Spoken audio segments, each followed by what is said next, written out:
quando nós falamos sobre voto.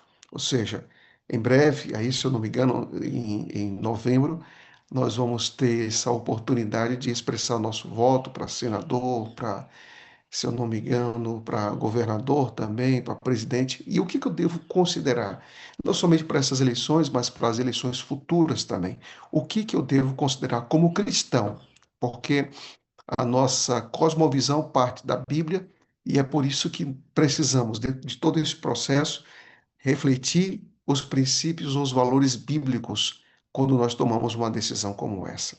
E aqui vamos nós, então, com algumas considerações, e essas considerações, todas elas são importantes para nós. Então, em quem Jesus voltaria, chegamos então à última apresentação e vamos considerar, pelo menos aqui agora, 10 pontos essenciais antes de apertar o dedo ali na urna eletrônica. Antes, eu gostaria aqui de colocar o subtítulo, o título que seria Princípios Bíblicos para o Exercício do Voto, que é o exercício também da cidadania. Que princípios são esses? Primeiro deles, amigos queridos, é esse aqui. A missão de Jesus é salvar. A missão do governo é preservar a ordem pública. Recuse-se a confundir as duas coisas. Não confunda as duas coisas. O papel do governo, o papel de quem é político, de quem lidera, é manter uma ordem pública. Isso afeta a economia, isso afeta a gestão da saúde, a segurança, isso afeta também estruturas. Agora, o papel de Cristo é salvar. E esse papel o governo não possui. Nenhum nível de governo possui. Nem prefeitura, nem tampouco os palácios aí dos governadores, nem tampouco o Senado, nem tampouco a Câmara, nem tampouco o presidente da República. Não tem um caráter soteriológico. Não tem. Então, nós não podemos, perdão, confundir isso. O papel de Cristo é salvar, o papel do governo é preservar a ordem pública. E aqui há uma distinção muito grande quando Jesus Cristo disse em João capítulo 18, versículo número 36, que o meu reino não é deste mundo. Ou seja, Jesus Cristo faz uma distinção, uma separação aqui. E por falar nisso, é muito importante também considerar uma coisa. Quando nós falamos de igreja, igreja, Estado, não. Igreja, Estado, não. Igreja não se une a Estado. Agora, o cristão, ele tem postura política, mas ele sabe das suas contenções e também dos seus limites. Segundo ponto, ao decidir em quem ou no que votar, lembre-se de que mudanças duradouras e verdadeiramente transformadoras acontecem, sobretudo, por meio da evangelização e do discipulado, não da política ou de programas governamentais. Jesus Cristo disse: Quando eu for levantado da terra, atrairei todos. O que significa isso? Que as mudanças mais profundas na sociedade, as mudanças mais profundas na família, no casamento, não vêm da política, vêm do evangelho. Quando nós permitimos que o Evangelho realize em nós aquilo que nós não podemos fazer, a mudança da nossa natureza, o fruto do Espírito, a maturidade de pessoas que andam com Deus e que crescem com Ele todos os dias, pessoas que são edificadas na palavra de Deus, pessoas que reconhecem a importância da oração para o seu desenvolvimento espiritual. Pessoas que entendem que o discipulado é uma jornada da vida toda, que trabalha essas estruturas na escola, que trabalha essa estrutura na escola sabatina, que trabalha essa estrutura também na família, que trabalha essa estrutura também nos pequenos grupos, que reconhece que precisam, por meio de bons relacionamentos, ser sal da terra e luz do mundo. Por isso, como igreja, nós não negligenciamos ou pensamos que o discipulado é algo secundário para termos uma mudança transformadora na vida do ser humano. Não, a gente acredita que o discipulado é extremamente importante, que o evangelho tem um poder extraordinário, divino, de provocar mudanças que nenhuma ordem pública ou política é capaz de exercer. As mudanças mais profundas na vida de um ser humano não são feitas pela política. As mudanças mais profundas, duradouras e transformadoras na vida de um ser humano, essas mudanças são feitas pelo Evangelho. E nós não podemos confundir as coisas. Está claro isso para você? Pense exatamente dessa maneira. As mudanças mais profundas e transformadoras não vêm da política, vêm sim do Evangelho. Continuando, a terceira observação ou a terceira dica sobre política. Como regra geral, a liberdade religiosa deve ser considerada uma das questões mais importantes em qualquer eleição política. Antes importa, disse Pedro em Atos 5:29, antes importa obedecer a Deus do que aos homens. O que significa isso?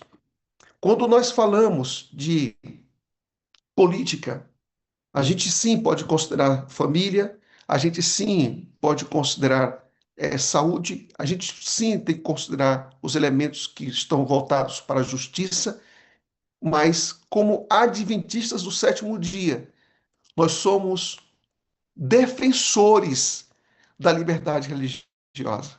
Porque se não existe liberdade religiosa, essa sala 57 não seria possível. Se não existe liberdade religiosa, iria para a sua igreja amanhã adorar o Senhor.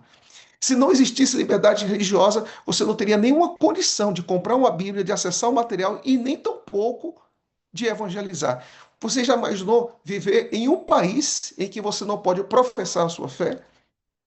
Eu estive em um lugar em que participamos de um encontro e esse país, o Estado e a igreja, o Estado e a religião eram uma só, e nós tínhamos que orar, irmãos, em público, em um lugar para comer, e a gente não podia fechar os olhos, porque as pessoas não poderiam saber que nós estávamos orando. Nós não levávamos a Bíblia dentro do nosso carro e poderíamos mostrar para uma pessoa que estava dirigindo, por exemplo, um Uber. A gente não poderia fazer isso. Embora o país dissesse que a gente poderia expressar nossa fé, a gente só pode expressar nossa fé em quatro paredes, dentro de casa ou nas igrejas, que eles permitem a gente construir, mas a gente não pode mostrar nossa Bíblia na rua quando nós saímos da igreja. Olha só. Então, existem restrições. E essa é uma situação extremamente sensível. Você deve saber que uma das maiores ameaças ao adventismo é não um dia poder pregar. E aqui eu queria dizer para vocês que quando eu citei isso logo no início dessa série,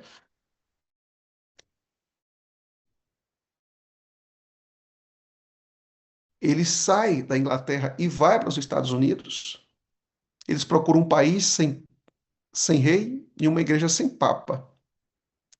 E entre eles surge então a nação americana, e quando isso acontece, eles chegam lá em 1621, existe lá uma pedra que está marcando essa data lá, e é interessante observar que a mesma intolerância que houve quando eles saíram da Europa também houve também nos Estados Unidos, porque eles disseram, não, aqui vai ser só protestante. Não, se só tem protestante, isso é falta de liberdade religiosa. Não importa, não importa, amigos, a quantidade de religiões que existam. O que importa é que cada ser humano tenha a sua oportunidade de expressar a sua fé. E quando você tem a oportunidade de expressar a sua fé, também você tem a sua possibilidade de testemunhar e de levar o evangelho a outras pessoas. Então, quando nós pensamos em liberdade religiosa, nós estamos pensando não para o adventista do sétimo dia, nós também estamos pensando em nós. Por isso que não pode existir um Estado cristão. Isso não pode existir. Não pode existir um Estado que seja islâmico. Não pode existir. Não pode existir um Estado que seja judeu, porque quando o Estado se alia a uma só religião, ele vai perseguir outras. Todas as vezes que o Estado se uniu a uma religião, ele perseguiu. Engana-se quem acha que o Estado se aliar à igreja vai ser bênção. Não foi, não é e não será. Próximo ponto, número 4. Questões morais na vida da sociedade, com a ótica do governo, devem ser tratadas de forma diferente das questões morais dentro das instituições cristãs ou da vida pessoal do cristão. Paulo diz assim: pois que tenho eu em julgar os que estão de fora, não julgais vós os que estão de dentro. O que Paulo está querendo dizer? Que nós, como cristãos, temos parâmetros, temos princípios, temos valores, temos referências.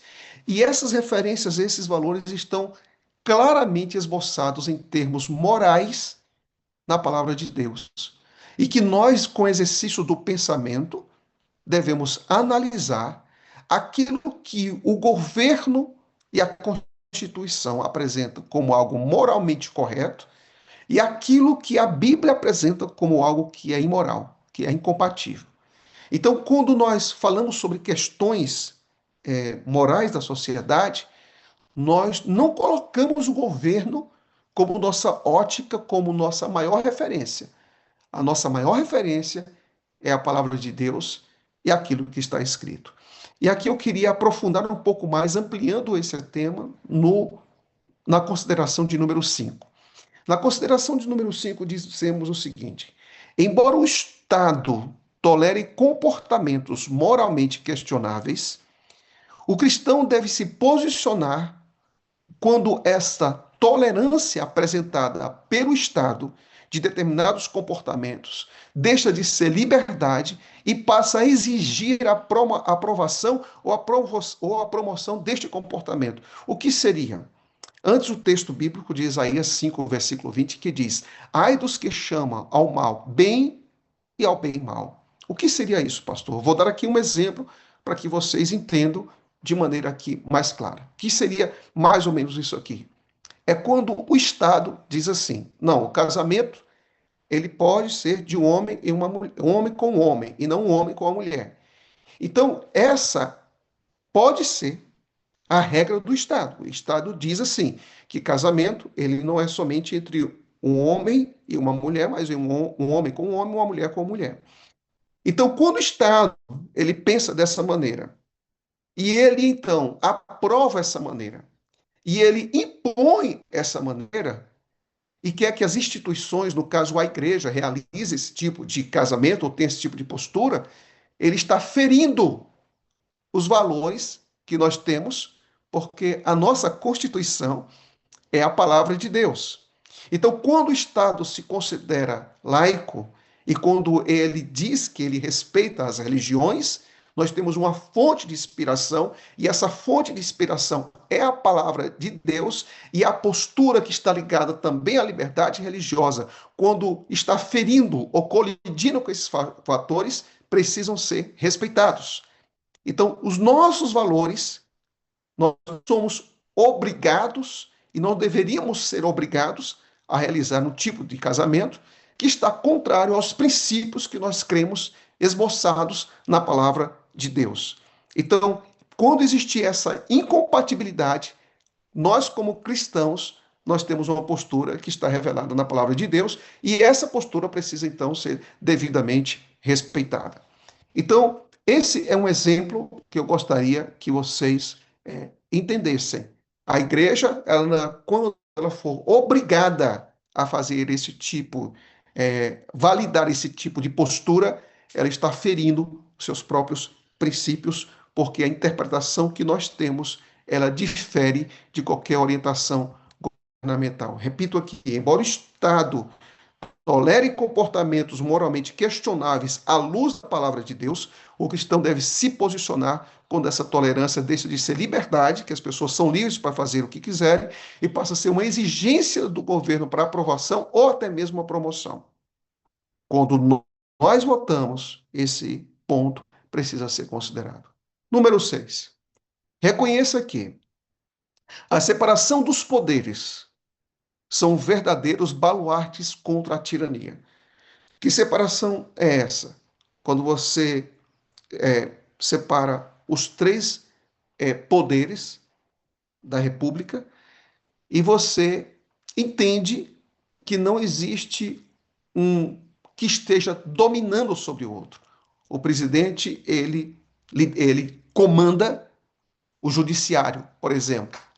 Ou quando o judiciário toma conta de tudo, por exemplo. Então, o que se existe dentro da Constituição é que os poderes eles devem ser distintos e, ao mesmo tempo, harmônicos. Eles não devem estar em conflitos. Ou esse poder ou esses poderes não podem ser subjugados a uma só pessoa, porque o resultado disso é uma tirania e também o resultado disso seria um governo ditador.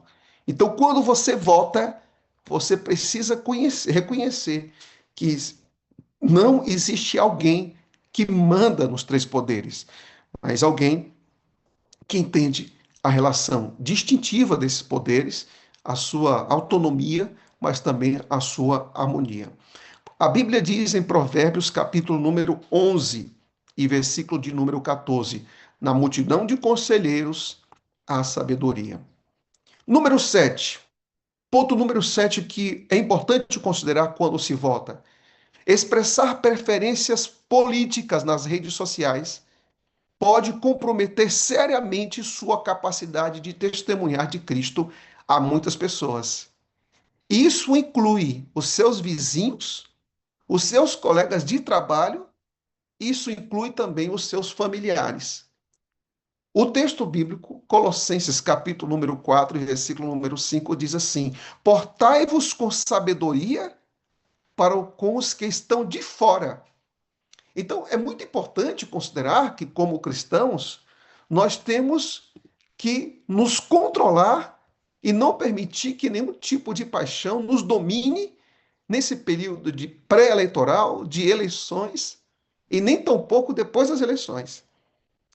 Porque às vezes algumas pessoas se empolgam. E aqui eu queria até fazer um apelo. Eu queria fazer um apelo a você. Por favor, evite fazer promoções de candidatos, de partidos nas suas redes sociais. A sua rede social, querido irmão, não é palanque. A sua rede social é púlpito e não é palanque. E por ser púlpito, utilize as suas redes para pregar e não para protestar, não para fazer militância, porque quando o calor da política passa, os corações estão ali magoados, entristecidos, pessoas que se intrigam, que não se falam e as portas do evangelho se fecham. É lamentável quando nós percebemos famílias que não se unem mais em um dia de sábado ou um dia de domingo para comer, para almoçarem juntos, por questões políticas. É como se Paulo estivesse dizendo: vocês são crianças e vocês estão agora tomando leite. Eu não posso dar alimento sólido porque estou tomando leite. Quando nós permitimos que nossas relações sejam afetadas por elementos ideológicos políticos, nós estamos regredindo na maturidade cristã. Repito, quando nós nos separamos de familiares, de colegas de trabalho, de irmãos de igreja, por tema político, nós estamos regredindo na nossa maturidade espiritual. Pessoas maduras não promovem separação por temas ideológicos. Pessoas maduras não promovem separação por temas ideológicos. Você pode pensar completamente o oposto de mim. Eu posso pensar completamente o oposto de você. Mas como cristãos, nós vamos sentar à mesa juntos. nós vamos sentar à mesa juntos. Por quê? Porque o que nos une é muito maior do que o que nos separa, do que o que nos põe em polos diferentes em termos de conceitos. Nós, como cristãos, deveríamos ser muito mais sensatos do que temos sido até aqui, quando nós consideramos nossa opinião sobre política. Número 8. Quando não houver opções ideais, vote no candidato ou na proposta que, à luz do discernimento cristão, menos contribua para a aceleração dos eventos finais. Pastor, não estou entendendo esse ponto número 8. O que esse ponto 8 está querendo dizer? Esse ponto 8 está querendo dizer que um dos elementos chaves para os eventos finais será o quê? A perseguição, ok? E essa perseguição, ela ocorre com o quê? Com o decreto dominical, ocorre com o quê? Ocorre com o boicote econômico, ocorre com o quê? Com a falta de liberdade para se pregar. E nós queremos, como cristãos, ter a oportunidade de pregar até o último momento. Irmãos, nós não somos aqueles que queremos forçar a escatologia adventista a acontecer, não. Nós não somos aqueles que dizem o seguinte: não, o decreto, nós não votamos para que o decreto dominical aconteça. Nós não votamos nisso, não. Nós não votamos de forma alguma para que Apocalipse 13, a liberdade que nós temos religiosa, aconteça, não. Nós não votamos para isso, não. Nós não votamos para que as nossas igrejas sejam fechadas e a oportunidade e o privilégio de pregar seja completamente imposto pelo Estado. Nós não pregamos sobre isso, não. Jesus Cristo diz algo bem interessante. Ele falou o seguinte: olha o que Jesus Cristo disse: é necessário que eu realize as obras daquele que me enviou enquanto é dia. O que significa isso? Nós temos oportunidades e nós queremos ter oportunidades de pregar até o último momento. Nós não somos aqueles que forçam, que quer que as coisas aconteçam, simplesmente pensando em nós. A nossa maior preocupação como cidadãos, como pessoas que votam de acordo com seus valores e com os princípios bíblicos, é que o evangelho do reino seja pregado a toda nação, a toda língua, perdão, e a toda tribo. Então, nossa paixão é a pregação. Nossa paixão não é que saia o decreto dominical. O decreto dominical é consequência, mas não é iniciativa de uma pessoa que tem os seus valores alinhados com a palavra de Deus. Número 9. Certifique-se de que aqueles com quem, isso aqui é muito importante, certifique-se de que aqueles com quem você discorda politicamente sejam também aqueles a quem você ama de maneira genuína, seja de perto, ou seja à distância. Amai os vossos inimigos e orai para os que vos perseguem. Mateus 5, 44. O que significa isso, pastor? É que, amigos, ou a gente é dirigido pelo amor, ou nós somos dirigidos pelo ódio. O ódio fecha portas. O amor abre portas. Então, mudado para que nesse ano eleitoral as portas sejam fechadas, para que você fale de Jesus Cristo.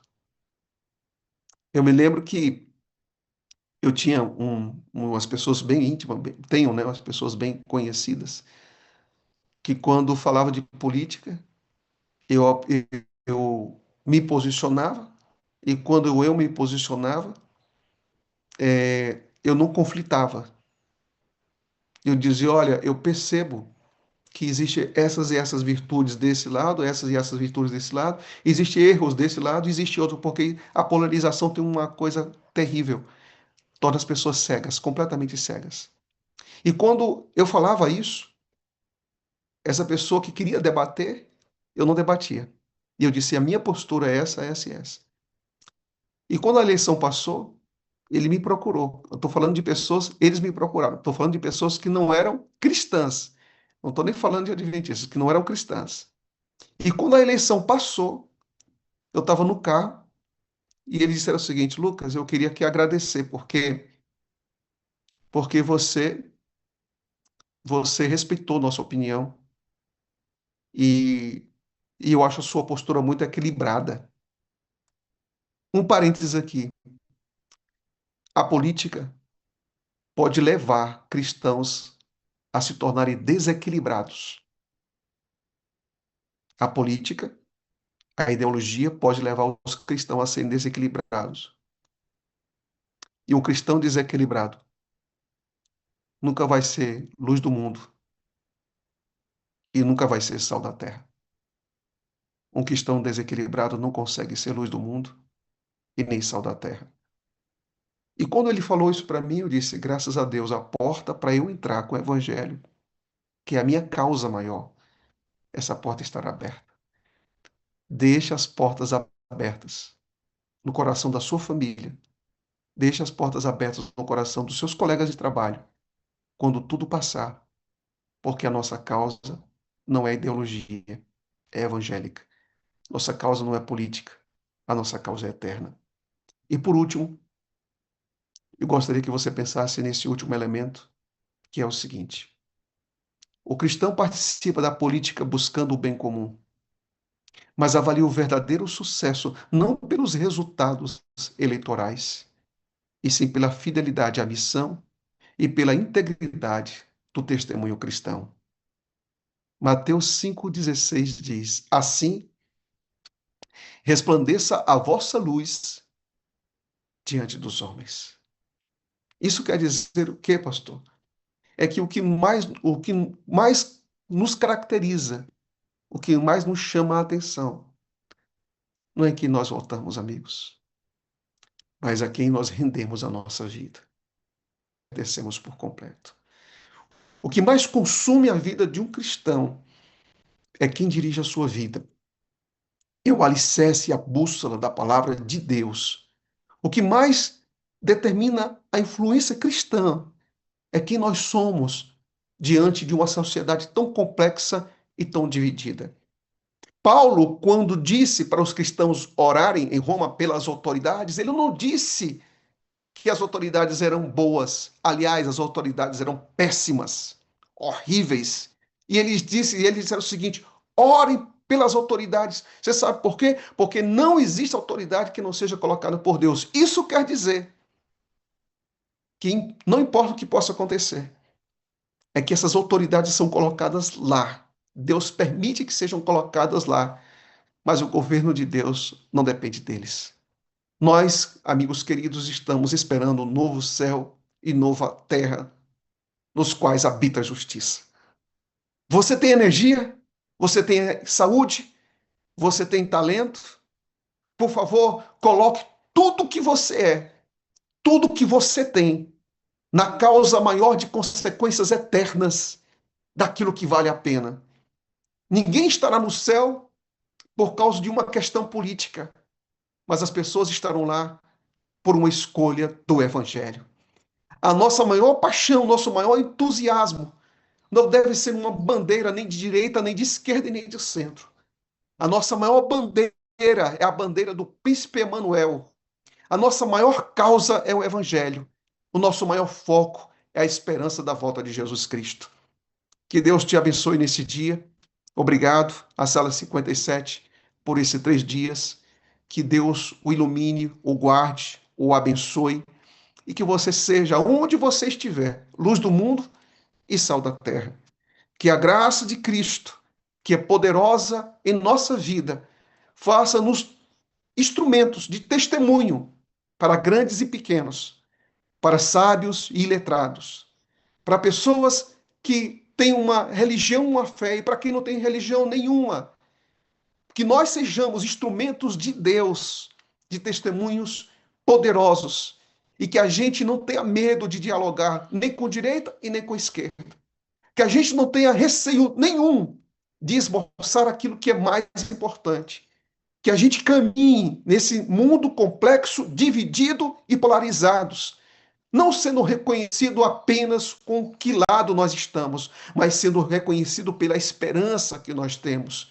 Que nós sejamos distintos, não simplesmente por uma ideologia